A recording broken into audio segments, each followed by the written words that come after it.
కేసీఆర్ గారి ప్రభుత్వం చేసింది. అందుకే మేము అంటున్నాం, ఇవాళ ప్రజలు కోరుకుంటున్నది, మేము డిమాండ్ చేస్తున్నది కూడా డెవలప్మెంట్ మోడల్ కోరుతున్నాం. మీరేమో డిస్ట్రక్షన్ మోడల్ తీసుకొచ్చి, బుల్డోజర్ మోడల్ తీసుకొచ్చి కూలగొడతాం, ఏదైతే అది చేస్తామంటే దాన్ని మాత్రం ఖచ్చితంగా వ్యతిరేకించి తీరుతామని చెప్పి కూడా రేవంత్ రెడ్డి గారికి నేను విజ్ఞప్తి చేస్తా ఉన్నా. ఇక్కడ జస్ట్ మీకు కంపారిజన్ కోసం చెప్తా ఉన్నా. ఆ రోజు కేసీఆర్ గారు ఆయన ప్రభుత్వం డిజైన్ చేసిందేమో 16,000 కోట్లకి, మీరేమో 1,50,000 కోట్లు అంటున్నారు. కేసీఆర్ గారు చేసిందేమో డిజైను మూసీ పునరుజ్జీవం, మీరు చేసింది ఏంది మూసీ భూముల ఆక్రమణ పథకం కింద ఒక రియల్ ఎస్టేట్ ప్రాజెక్ట్ కింద దీని చుట్టూ ఉన్న భూములు ఎట్లా లాక్కోవాలి, ఎట్లా గుంజుకోవాలనే దాని మీద మీ ఆలోచన.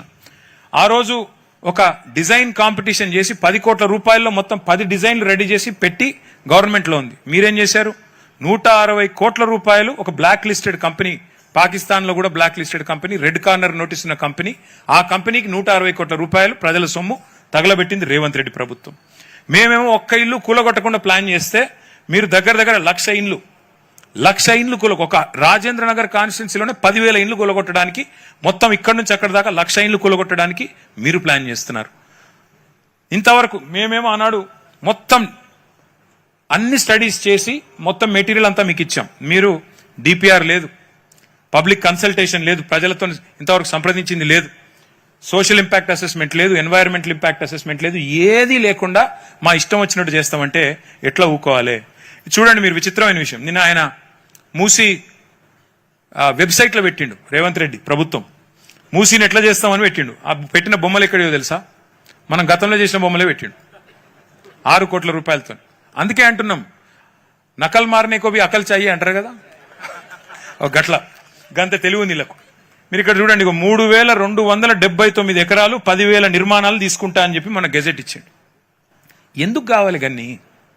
ఎవరి కోసం 3,279 ఎకరాలు? అది ఫస్ట్ ఫేజ్ అట, 2వ ఫేజు, 3వ ఫేజు, 12వ ఫేజు ఏం చేస్తాడో మహానుభావుడు మరి చూడాల. మొదటి ఫేజ్లోనే 10,000 నిర్మాణాలు. నేను 10,000 నిర్మాణాలు లెక్క తప్పు చెప్పానంటారని గెజెట్ కూడా తెచ్చిన. ఎన్ని ఎకరాలు అంటే 3,279 ఎకరాలు. మళ్ళీ గుర్తు చేస్తా ఉన్నా, పక్కనే కోకాపేటలో 100 కోట్లు, 120 కోట్లు, 130 కోట్లు. మరి ఇక్కడ కనీసం అందులో 50%, 40% ఉంటుందా? మరి 50% వేసుకుంటే 3,279 కోట్లు అంటే 1,50,000 కోట్ల కాదా? మరి ఇంత విలువైన ఆస్తిని ఇలా జీరో వాల్యూ చేసే అధికారం రేవంత్ రెడ్డికి ఎవడిచ్చాడు? అందుకే ఇవాళ మేము దీన్ని వ్యతిరేకిస్తున్నాం తప్ప మాకేమీ ఆయన మీద కోపమో ఇంకోని మీద కోపమో కాదు. చూడండి, ఈ మొత్తం ఆ మధు పార్క్ రిడ్జ్ అనే అపార్ట్మెంట్ మీద రెడ్ మార్క్ వేసినారు. ఆ డిపిఆర్ ఇప్పటికి 160 కోట్లు తీసుకున్నాడు, వాడు ఇంతవరకు పత్తలేడు. అన్నీ కాదని ఆఖరికి గాంధీ గారి బొమ్మ పెట్టి, ఇప్పుడు ఎట్లా అంటే అది ఉంటారు చూడండి, మనం దేవుని గుడిలో పోతాం, శివుడిని మొక్కుతాం, శివలింగాన్ని మొక్కుతుంటాం. ఆ లింగం మీద తేలుందనుకో, ఏం చేయాలా? కొట్టాలనిపిస్తుంది, భయం అవుతుంది, దేవుడు కాబట్టి దండం పెడతాం. ఈ ప్రాజెక్ట్ కూడా అడ్డుకోకుండా రేవంత్ రెడ్డి గారు తెలివిగా ఏం చేస్తున్నాడు, గాంధీ బొమ్మ పెడతారంట.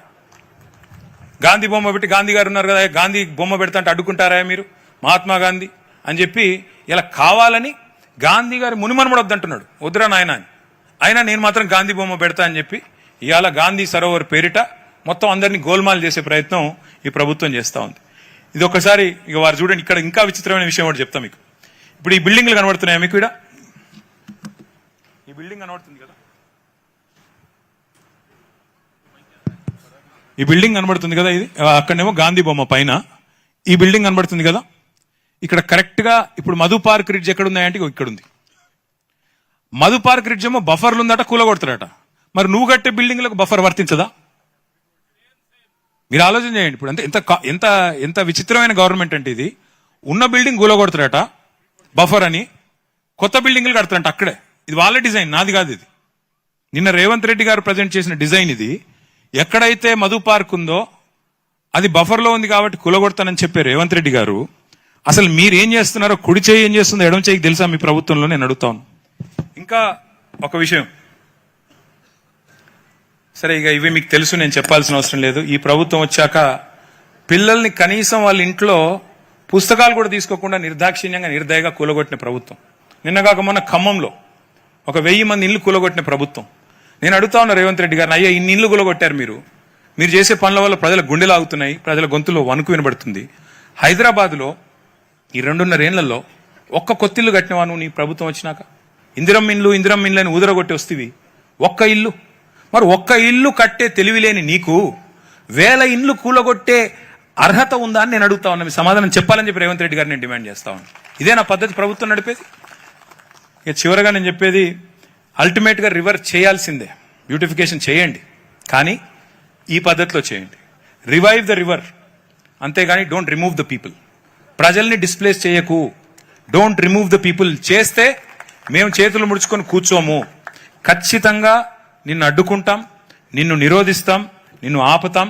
ఎందుకు అంచనాలు పెంచావు, ఏ కారణం చేత ఈ రకంగా చేస్తున్నావు, వీటన్నిటికీ తప్పకుండా ప్రజలకి సమాధానం చెప్పకుండా నేను తప్పించుకుంటానంటే కుదరదు. ఇవన్నీ వివరాలు మా మీడియా మిత్రులకు ఇస్తాము. మీరు దయచేసి రేవంత్ రెడ్డి గారికి పంపండి, ప్రభుత్వానికి కూడా పంపుతాము. గతంలో డిజైన్లన్నీ మీ దగ్గరే ఉన్నాయి. మేము కట్టిన ఎస్టీపీల వివరాలు ఇచ్చాను. ఒక్క చుక్క నీరు, మురికి నీరు కూడా హైదరాబాద్లో ఈరోజు మురికి నీరు మూసీలోకి రాకుండా చేసిన ప్లాన్ చెప్పాను. ఒక ఇల్లు కూలగొట్టకుండా ఎట్లా చేయవచ్చో చెప్పాను. మరి ఇన్ని చూసిన తర్వాత కూడా రేవంత్ రెడ్డి గారు లేదు నేను 3300 ఎకరాలు తీసుకుంటాను, మీది జీరో వాల్యూ అంటే, మరి అల్టిమేట్గా ఇది తెలంగాణ గడ్డ. ఉద్యమాలతో ఢిల్లీ మెడలు వంచి అల్టిమేట్గా రాష్ట్రం సాధించుకున్న భూమిపుత్రులు ఇక్కడ ఉన్నారు. వదిలిపెట్టం, ఎట్టి పరిస్థితుల్లో వదిలిపెట్టం. దయచేసి ఐక్యంగా ఉండండి. నేను మన వెలుగుమట్లలో కూడా ఒకటే చెప్పొచ్చాను, ఖమ్మం పోతే ఇండ్లు కోల్పోయిన వాళ్ళు 1000 మంది, కానీ నిన్న ప్రభుత్వం పోయి విభజించు పాలించు అనే సూత్రం కింద 312 మందికి మాత్రం ఇండ్లు ఇచ్చి వాళ్ళను విభజించి మిగతా వాళ్ళని అక్కడ లేకుండా వాళ్ళని పోలీసు వాళ్ళని అడ్డం పెట్టుకుని తరిమేశారు. అట్లా కాకుండా రేపు హిమాయత్ సాగర్లో అయినా హనుమాన్ నగర్లో అయినా న్యాయం జరగాలి అంటే మీరు దయచేసి ఐక్యంగా ఉండండి. ఇందులో రాజకీయాలు అవసరం లేదు. ఇక్కడ బీఆర్ఎస్ వాళ్ళు ఉండొచ్చు, కాంగ్రెస్ వాళ్ళు ఉండొచ్చు, బీజేపీ వాళ్ళు ఉండొచ్చు, ఇంకో పార్టీలు ఉండొచ్చు, ఇంకోళ్ళు ఉండొచ్చు, ఎవరన్నా కానివ్వండి, కానీ దయచేసి ఐక్యంగా ఉండండి. మీకు న్యాయం జరగాలి అంటే మీ తరపున కొట్లాడే వాళ్లకు మీరు ఊతం ఇవ్వాలి, మీరు మీ తరపున మాట్లాడేదానికి మాకు శక్తి ఇవ్వాలి. మీడియా కూడా మీ బాధ చూపెట్టాలంటే మీరు అనవసరంగా ప్రభుత్వం ఇచ్చే ప్రలోభాలకి ఓ నలుగురిని పిలుచుకుంటారు. ప్రభుత్వం వాళ్ళు పిలుచుకొని దగ్గరున్న వాళ్ళను, అరే నీకు పక్కకి ఇస్తాం, మంచిగా ఇస్తాం, మిగతా వాళ్ళను వరుసుకోపో అని పంపుతారు. మళ్ళీ మీరు ఇచ్చకపోయినారు అనుకో, ఐకమత్యం చెదిరిపోయింది అనుకో, మిమ్మల్ని ఎవరు కాపాడలేరు. కాబట్టి దయచేసి ఐకమత్యంగా ఉండాలని కోరుతూ, హనుమాన్ నగర్ కూడా రమ్మన్నారు, తప్పకుండా వస్తాం. హిమాయత్ సాగర్ కూడా రమ్మన్నారు, తప్పకుండా వస్తాం. అన్ని గ్రామాలు కూడా మా పార్టీ తరఫున మా సబితమ్మ గారు, తమ్ముడు కార్తిక్ గారు, నేను, మా వివేకన్న, మా లక్ష్మణ, మా రాజన్న, అందరం, ప్రవీణన్న, అందరం మీరు ఎక్కడికి పిలిస్తే అక్కడికి వస్తాం, మీకు అండగా నిలబడతాం. ఒక్క రెండేళ్లు మీ ఆస్తులు కాపాడుకోండి, 2 ఏళ్లు. ఆ తర్వాత మళ్ళీ ఎట్లాగో మేము వస్తాం. మీకు ఒక్కరికి మీ ఇల్లు కాదు కదా, మీ ఇంటి మీద సున్నం కూడా ముట్టనీయకుండా చూసుకునే బాధ్యత మాది. జాగ్రత్తగా ఈ 2 ఏళ్లు కాపాడుకోండి, 2 ఏళ్లు కాపాడుకోండి మీ ఆస్తులు. మేముంటాం మీతో. ఈ 2 ఏళ్లు మాత్రం మీరు ఖచ్చితంగా మాతో పాటు కలిసి నడవాలి. ఈ దుర్మార్గుల బుల్డోజర్ రాజ్యానికి వ్యతిరేకంగా అందరం కలిసికట్టుగా పోరాడదామని చెప్పి మళ్ళొకసారి విజ్ఞప్తి చేస్తూ, మా తమ్ముడు కార్తిక్ గారికి ప్రత్యేకంగా ధన్యవాదాలు తెలియజేస్తూ, ఈ ప్రజెంటేషన్ అంతా కూడా మీకు ఇచ్చిపోతాను. మీరు ఎవరైనా కావాలంటే మీ గ్రూప్స్ లో సర్క్యులేట్ చేసుకోవచ్చు, మీరు చెక్ చేసుకోవచ్చు, డబుల్ చెక్ చేసుకోవచ్చు.